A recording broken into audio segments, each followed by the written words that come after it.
Welcome to another Bandology interview. Bandology is a Canadian nonprofit dedicated to more music for more kids via education, collaboration, and community. Hi, welcome to another interview in Bandology's interview series. My name is Peter VanDuzer. I am one of the two founders of Bandology, and I wanted to welcome Mike Kamphuis from Conn-Selmer, who's joining us today. He is the managing director of the Conn-Selmer Division of Education, or Education Division, I guess. So welcome, Mike. It's great to see you. Just as a quick aside, Mike and I have known each other on and off for maybe 5 years. We met in Chicago at the big Midwest clinic there. And but we're thrilled to have Mike here today to tell us a little bit about himself and what he does. So welcome, Mike. Wonderful. Thank you, Peter. Great to be with you, and great to see you, my friend. Yeah. So can you briefly describe your job and what you do with Conn-Selmer's education program? Absolutely. So I've been with Conn-Selmer 20 years now, which is amazing. I just celebrated my 20th anniversary a couple months back here. And I run our Division of Education, which has been in existence since June 2013. And I have a team of folks that are engaging schools all across North America to figure out what we can do to help and support music education in general. And as a musical instrument manufacturer, it's connecting the dots between how do we support education and provide those great products as well for students of all ages to perform on. So my team does a lot of advocacy, outreach, and hands-on support, and all of this in partnership with local school music dealers all across North America as well. Great. And so you've been there 20 years. Now, Conn-Selmer has existed for an awfully long time. I would think primarily as an instrument manufacturer. There was Conn and then Selmer joined forces at one point. But from an instrumental standpoint, when did you first pick up your musical instrument? Well, my first experience was in seventh grade, and I had it was an elective, and it was on there, and I had friends playing trumpet already in fifth and sixth grade, and I knew they were having some great success in band, and I wanted to join as well. So I had a middle school band director by the name of Daryl Schneider that I remember sitting down with him, and I think it was my mother at the time, and we were going through the sousaphone and the trombone and saxophone and all this. And then when I played the trumpet, just something really clicked, and never looked back at that point. But yeah, it was seventh grade when I first picked up the trumpet. Now, can you tell me how you sort of ended up pursuing a career in music? Yeah, it was an interesting journey for me.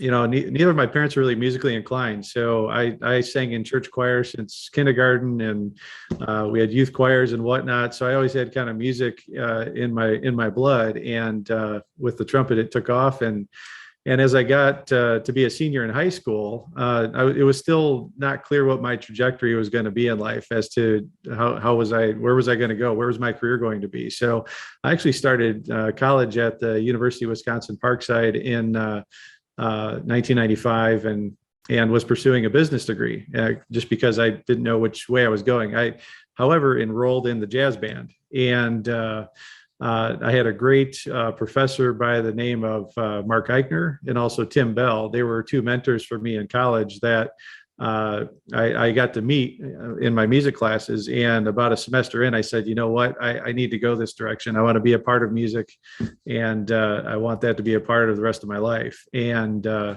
I started my music performance degree, and not knowing where it was going to quite lead me yet, I had the opportunity to do a lot of great performances, and I had both jazz and classical, loved both sides. And when I got to be my fifth year of college, I got my performance degree, wanted to go that direction, and I was teaching drum corps and some other pieces as well during college. But there was always this side of where I love helping and supporting people. That's just always been in my blood. I love doing things to help others. And I met the VP of sales from LeBlanc right as I graduated college. His name was Sal Cardello. And he had an entry-level position that was open, and asked if I would be interested in working at LeBlanc. And it was a different path than I thought I was going to take, but it was in the industry, and it was with LeBlanc, which was a company that was doing a lot for music education. So I jumped in and never looked back. So it was really a path of a lot of relationships, a lot of exposure, a lot of networking to get me to that point. But if I told you that I was planning on going into the music industry as I was going into college, that would not be truthful. And it all just kind of naturally happened through relationships and what happened as I got out of college. For sure. It's not uncommon for people to be enthusiastic in high school music and then go on to what they would call maybe their real job later on. And so I think all the people I know in music ed are glad you ended up where you are. That's for sure. Do you have any particular highlights that you would point to in the last 20 years of Conn-Selmer, or even prior to that? Oh boy. There's been a tremendous amount of just people that have been in my life, too many to name. But as far as highlights go, certainly being able to go to Conn-Selmer from LeBlanc was a big part of my life transition. And that happened in 2004. Conn-Selmer acquired LeBlanc, and I was offered the opportunity to join Conn-Selmer from our former CEO, Mr. John Stoner, who was a mentor for me for about 15 years until he retired a couple of years ago. That was a big highlight for my career because it opened me to new opportunities to move to Elkhart, Indiana, from Kenosha, Wisconsin, where I grew up, and become part of this big organization with a lot of opportunities. And through that, I did product development. I was in the product marketing side for about 10 years, where I was able to design instruments and work on marching brass and French horns and things of that nature, which was a really unique experience. Got to work with folks like Ted Wagner, who worked for Bach for many, many years, and be mentored by him. But that transition of LeBlanc to Conn-Selmer is probably the biggest pivotal point in my career, to be where I'm at today through the opportunities that Conn-Selmer has afforded me. Yeah, that sounds kind of amazing. I didn't know, I'd never heard about your experience designing instruments. That must have been fascinating. It's something to be able to see these folks in the factories. We have about 550 employees across the country manufacturing products in the States here, and they take metal and make it into magic. It's neat to see that piece of brass turn into something, and to be able to work with the artisans that do that work, and as well work with the artists, some of the top performers in the world. I got to work with the horn section of Cleveland Symphony Orchestra. I've had the opportunity to work with Blue Devils Drum and Bugle Corps, Phantom Regiment Drum and Bugle Corps on product design and development in the past, and to see those new products come to fruition and then be in the hands of students, whether it's on the marching field or in the classroom or in the band room. That's an incredible thing to see that happen, and faces light up when they're playing these great products. So I enjoyed that immensely, and still get to have input with the product team we have today. We have some very talented folks in the product marketing side, innovating constantly, and to see how things just continuously evolve. You think a trumpet's a trumpet, but there's a lot set that's still going to be written as far as innovation goes in the band and orchestra world that our company's working on. So it's very exciting. Wow. That just sounds so cool. I can't wait to talk to you more about that. Maybe if you have a few moments in Chicago. But there's a question, it's not on the list, but I need to ask you the question. How come trumpets are all, I would say, right-handed? Do they make left-handed trumpets? I've never seen one. We've actually have done that for some students in the past. There's some students with some special circumstances that have approached us on trumpet, clarinet. We recently designed a euphonium for a nice young lady in our local school district in Elkhart, Indiana, that you can play it left-handed because she was unable to do that right-handed. But a lot of it just harkens back to the history of the instrument and how it's made. So whether you're a left-handed or right-handed person, trumpet's just always made to be played right-handed. But for someone that's not able to do so, we on special instances where we've been able to engineer it, we would move the valve casing tuning slides to the other side. The issue you have is you have this second tuning slide that pops out where the left hand it's not conducive to do that. So you have to basically flip everything around. So it's possible to engineer it. But when you look at the history of the trumpet and other instruments and how, like trombone, and how they've been designed, developed, it's been designed for being played a specific way, which doesn't help those that have special circumstances that we want to try to accommodate, because I do believe, instruments should be available for every student, and we're doing what we can to do those things. We have talented engineers helping with that. Yeah, well, it's great to hear that that you're able to do that and have done it on some occasions. I asked that question to a lot of people. Once it popped into my head, was one of those standard questions I would always ask: is why are there no left-handed tubas? Violins, I understand, because it could be a danger to people playing the wrong way. But Sure. The brass ones I never quite understood. So that's great, and it's what a great service to be able to offer. Oh, absolutely. People who, it's all about accessibility in that case, right? So do you have any advice on students who might be interested in actually pursuing an instrumental music career pathway? Absolutely. One of the things that I was a little bit naive about, maybe when I was younger in high school and so forth, is understanding that there's this huge industry of music. It's not just a narrow path of performance or education, but there's an entire industry that's looking for talented individuals that love music, can speak music, and want to be a part of that industry. So for those that are interested in music, just know that there's more paths you can take outside of performance and education. We need music educators now more than ever. So I don't want to make that smaller than what it is as I'm stating that, because right now in education, without that those talented people teaching kids, obviously we don't have those music makers to then go into the industry. So it's important to have that to create that accessibility for music education in as many schools as possible in North America. And so that being said, I think the biggest thing is if you have an interest in a path you want to take, figure out what that is. You may have an interest in, say, I want to go into music recording, or I want to go into performance with a symphony orchestra, or I want to go into composition. Find people that are in those places and are doing amazing things there. Reach out to them and try to find a mentor for yourself. And that's probably the biggest piece of advice I can give, is that networking opportunity. I was able to network with people that helped me get into the industry. And if you start having interest to go down a specific path, talk to those that are in it. Attend a trade show where you might be able to meet people that are in it, and find them. It's not going to just come to you. You have to go out and find those opportunities, network, and become a part of it, and figure out, how did you get to this point in your career and so forth, and do that investigating, and then opportunities will come on your doorstep with the effort that you put in to go down that path. Great. Well, thank you. That's some good insight. So here's the sort of the $1 million question: why is music important? Music education in particular important to you?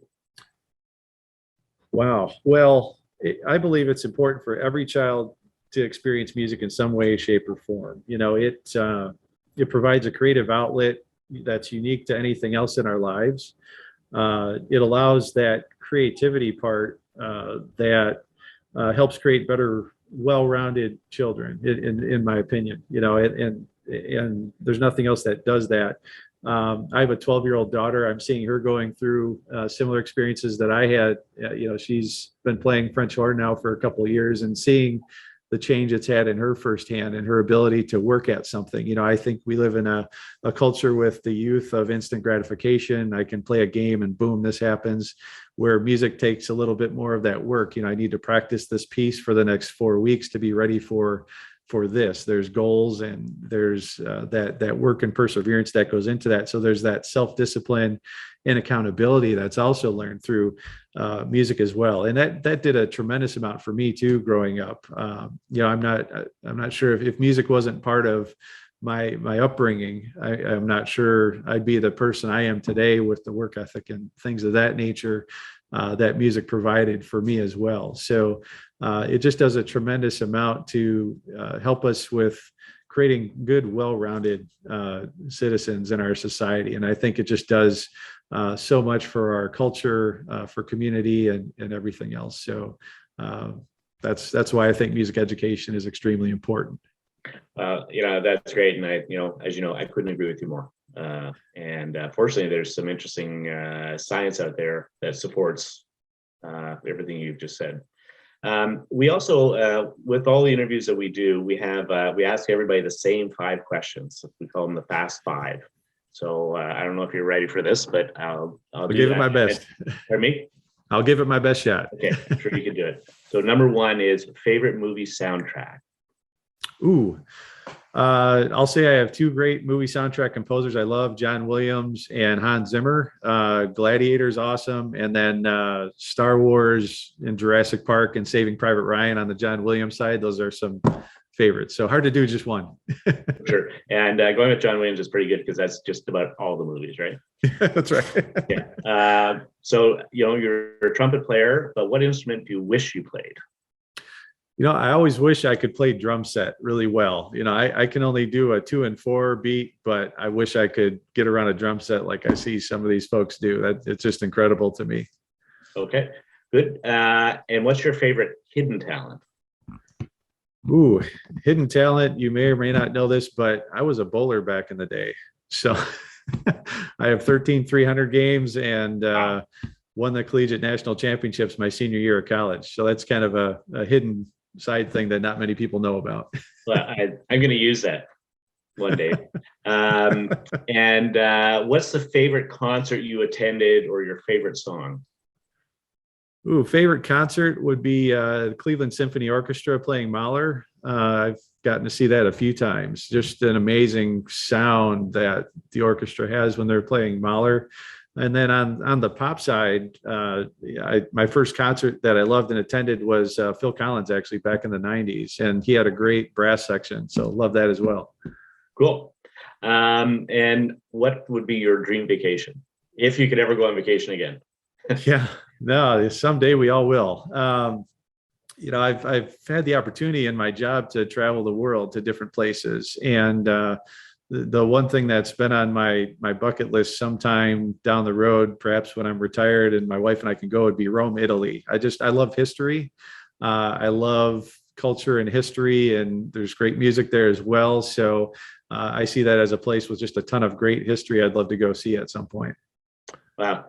I would like to go there too. So now I'm sure there's lots. I mean, this last year has been one of great opportunity for just about everybody. And I think that Conn-Selmer has had some great success with changing programming and being supportive of people during the COVID. But you must have some interesting or exciting plans coming up in the new year. Maybe you could tell us a little bit about them. Yeah, absolutely. Well, just to hit on this too, with Steve Zaff, he's our new CEO that started in September 2019. He started with us, and then 6 months in, we're in a pandemic, and he's going to hopefully write a book someday about what it's like to take over a company into a pandemic. But he's such a creative individual that's helped us pivot to a lot of digital resources with our educational outreach. We have our Conn-Selmer Institute that's run by Dr. Tim Lautzenheiser and Aaron Cole. Dr. Tim is our Vice President of Education. Aaron Cole is our Director of Educational Programs. And with our history with CSI over the last 25 years, it's always been in-person events. And we created a new platform in 2020 entitled CSI Connect.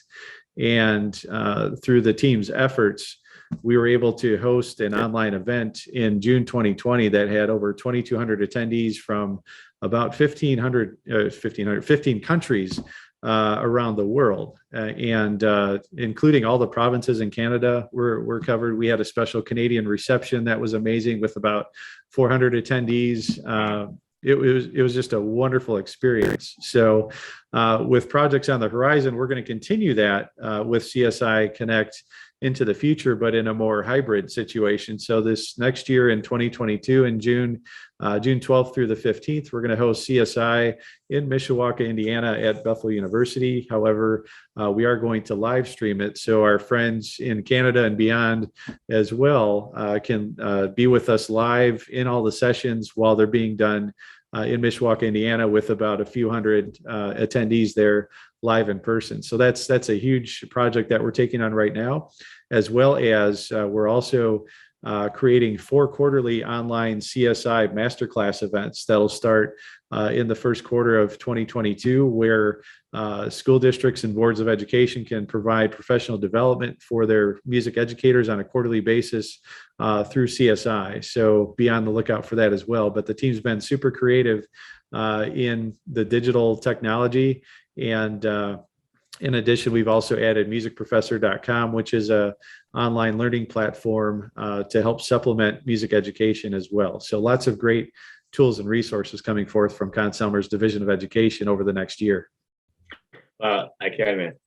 That just sounds super exciting, and I can't wait to see some more of that. And I'm hope to see lots more of that kind of stuff when we see you in Chicago in a couple of weeks. Listen, Mike, thank you so much for taking time out of what is a crazy busy schedule to talk with us today. It's been great talking with you. Well, thanks for having me, Peter. It's great to see you, and thanks for all that you and Bandology are doing for music education. It's advocates like yourself that are helping the whole situation of music education. So thank you. Oh, that's great.